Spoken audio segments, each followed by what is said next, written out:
Welcome back, guys, for another video. So checking out British plugs and outlets are on another level. All right, guys, yes, I can't wait to hear this. Hear how they are on another level. All right, so and the video is coming from LRN 2 DIY. So I can't wait to hear how much they are on another level, guys. So let's check this video out.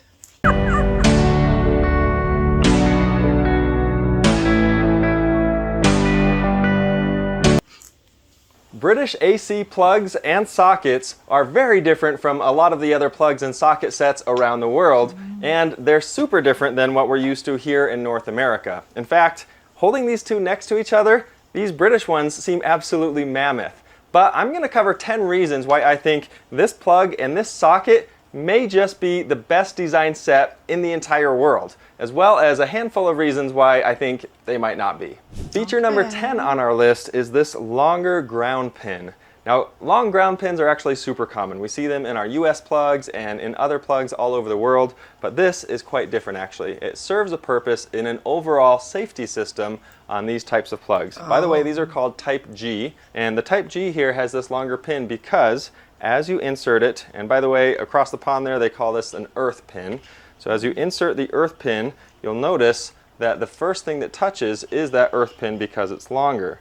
So the neutral and the live haven't made contact yet, but there's actually what's called a shutter system inside here that it's opening up by pushing that one in first. So just now, as I got it that far, it opened up the shutters, and then I can proceed to plug it all the way in. Until I do that, these are actually closed off. Obviously, never stick anything into an outlet. Now this may be telling about me, I don't know, but literally one of the earliest memories I have in life is when I was super little, maybe 3 or 4, and I stuck something into an outlet, got completely shocked, and I remember looking at the outlet after this had happened and seeing these black scorch marks all over it. But kids in the UK most likely haven't had that experience. Wow. In case you weren't aware, you can get the shirt that I'm wearing as well as many other DIY oriented shirts, and you can check those out in the links in the description below. Feature number 9 is that when we insert the earth pin and clear those shutters. Wow, that is really interesting, don't you think? Yeah, that could have prevented a lot of shock because kids are always, especially really small kids, are really so curious and always want to go touch the plug. So I think that is really good, really, really good. The only thing that's exposed on the live and the neutral is actually this black section here. If you're wondering what that is, that's actually a bit of insulation, and it's 9 millimeters up these pins here. So that's because once you have some contact with the live and the neutral to your receptacle, it makes it so that you can't touch anything that's live at that point. Check it out. So if I get this part of the way in there, and it's actually touching, now the only thing that's exposed is just the insulated area, which is not conductive. So I might be able to touch that and actually be safe, and that's the idea anyway. Obviously you should never try that, but they make it really difficult to get yourself shocked because everything is covered and protected as part of this overall safety system. Feature number 8 has everything to do with how the cord comes out of the plug itself. As I plug this into the wall outlet here, you'll notice that it's always coming down on the bottom like this, and that makes it so that you can't really pull this thing out. If you pull this way with it, it's just going to stay in place. And even if you pull out this way, you can pull this pretty good. And it's really not going anywhere. It's a really smart feature. Now this has come loose a little bit, but a lot less than it would if the cord were coming out of the face of the plug. Speaking of plugs being ripped out of the wall, that brings us to feature number 7. If we open this up and take a look inside here, you'll actually see that there's some pretty cool safety features built right inside. The first thing you might notice is there is built-in strain relief right here, and the cool thing is you can actually remove these little fins in many cases to replace this cord if you need to or to work on it. The next thing is the short cable in here, this brown one, that's your live cable. And this live wire right here is the shortest one and the straightest one, so that as you pull this cord out, if it gets ripped out specifically, that one is going to be the first one to disconnect, cutting the electricity to the rest of this. The second one is this blue or the neutral one here that's underneath, and that will get pulled out next, and at that point you have no electricity connected, just your ground. I think it's pretty brilliant that there's extra slack built into the ground. There's very little but a little bit of slack built into the neutral and no slack built into the live, so that if this gets ripped out, it pulls the electricity first, again, keeping the user safe. While we're looking at the open plug, that brings us to feature 6, which is the fact that these Type G plugs Wow. can actually be opened up just about any time you need to by removing one or more screws. Now, Type G, just so you know, is not just used in the UK. They're actually all over the place and pretty much anywhere the UK has had some major influence. So for example, they're used in Ireland, the United Arab Emirates, Singapore, Hong Kong, Beijing, Indonesia, parts of India, and even several other countries. So those are very different from the Type A and Type B. Yeah, because I'm starting to see them here as well, in Jamaica, guys.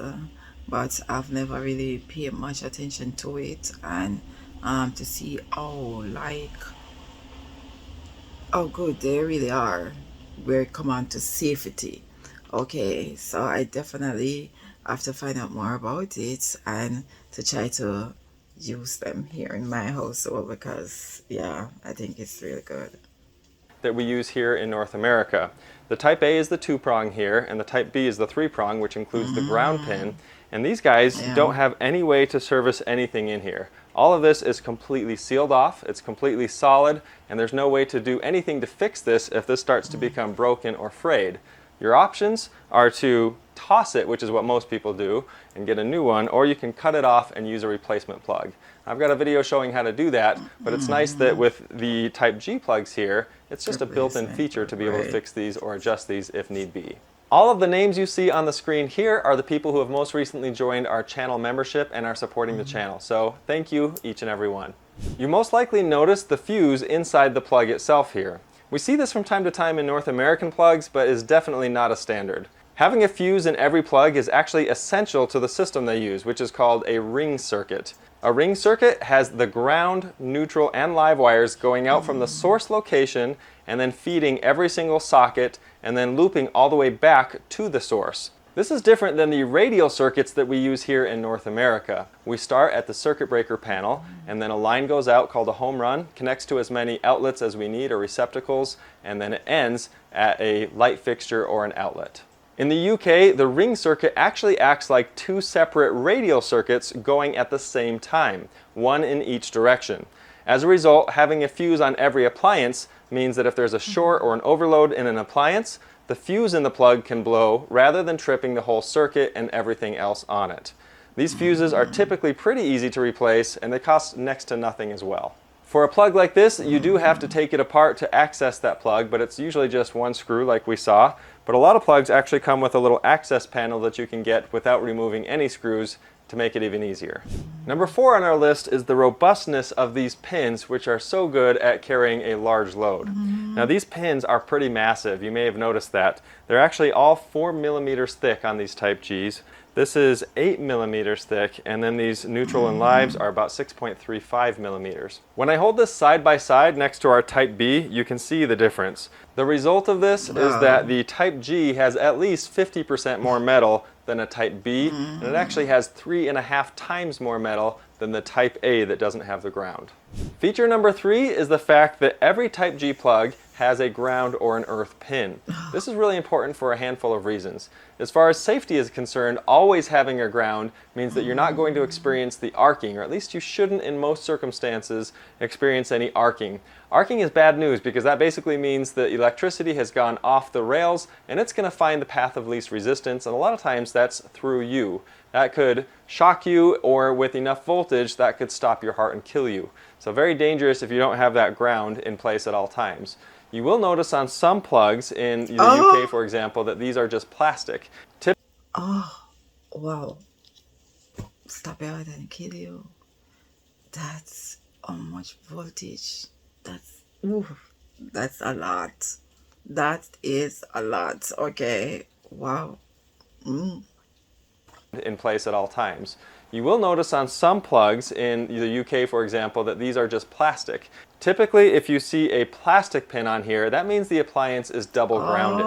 You can tell by a marking or an icon on the appliance that is a square within a square. It also serves the purpose of not only opening the shutters, but also always keeps things aligned. You cannot mix up the live and the neutral if your ground is always at that top place. Number 2 is the fact that every outlet or receptacle has its own switch. So check this out. I've got this little switch right here that I can use to control this lamp. Of course, you can control the lamp on the device itself, but this comes in handy for multiple Yeah. purposes. Number one, it gives you an extra place to turn something on or off, and along with that, it cuts the power completely to the device. There's a lot of devices and appliances out there that are using a trickle amount of energy at all times, even when it's powered off. So by switching it off at the receptacle here, you're taking care of that issue. Yeah. Number one on our list, Yeah. and honestly these were pretty tricky to put in any particular order, so take that for what it's worth, but is the fact that all of these outlets and plugs run off of 230 volts.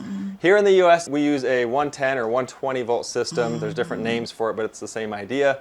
And in the UK, for example, and in most of the world actually, it's a 230, which is anywhere from 220 to 240 volts typically. Running on 230 volts has a lot of impact on how you can use the outlets and receptacles around your house. So for example, if you want to plug a lamp into this, no problem obviously, but you can even plug a much larger appliance over here. Let's say a washing machine, for example, something a little more power hungry. Space heaters have been a big issue for tripping circuit breakers here in the US. On 230 volt, they can handle that a lot better. You can even plug in things like a hairdryer and an iron at the same time in many cases, especially if the gauging of the wire in the walls is appropriate for that kind of use. You can see with these 10 features how impressive this setup is, Yes. but that is not to say that it doesn't have its flaws. For starters, look at the size of these things. I mean, this is a standard Type A. This is what we use for most things in the United States and in North America. I'd seriously say this is probably at least 5 times as big. You can see it from the front, you can see it from the side. It's just massive. Another consideration with this is that the ring circuits that are used in the UK and elsewhere have a problem with what's called load balancing. Now, many times it's not really a big issue, but what it means is that you don't want to have a lot of your power being consumed on one portion of the ring. You want to distribute that throughout the ring as much as possible, because if you don't, you're actually forcing a lot of electricity, a lot of load to happen in a short distance of these wires, and these wires typically tend to be a thinner gauge, which is part of the beauty of the system. It takes up less copper, but the load balancing can be an issue in many cases. On that note, installing or maintaining or even testing a ring circuit is a lot more difficult than a radial circuit. So that's something to be considered with the overall system in general. The switches that we showed earlier on the socket here are a good thing in some cases, but they're a bad thing in other cases. So for example, let's say this light is not turning on. You flip the switch. So let's turn this off, on the socket here. We flip the switch, everything seems to be dead. You're not sure what's going on. And at that point, you're not sure if you need to start troubleshooting the lamp itself, or if it's the light bulb, or if it's the socket. Lastly, due to the design of the plug, if you were to just let this thing fall somewhere or unplug it, guess how it's gonna land? Every single time. Now, if you thought waking up in the middle of the night, walking through the house, and stepping on a Lego was painful,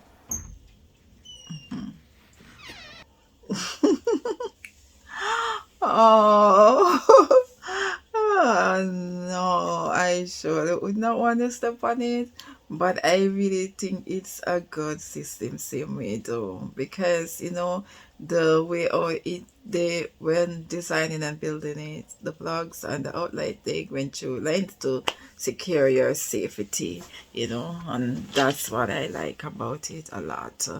But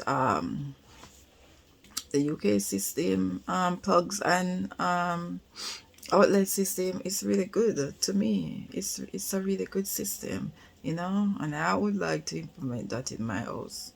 If I can, I would, because safety come first. Yeah. So guys, let me all know what y'all think about this video. Alright, yes, so don't forget to live, love, laugh, and to learn. Okay, and I'll catch you in another one. Thanks for watching. Bye.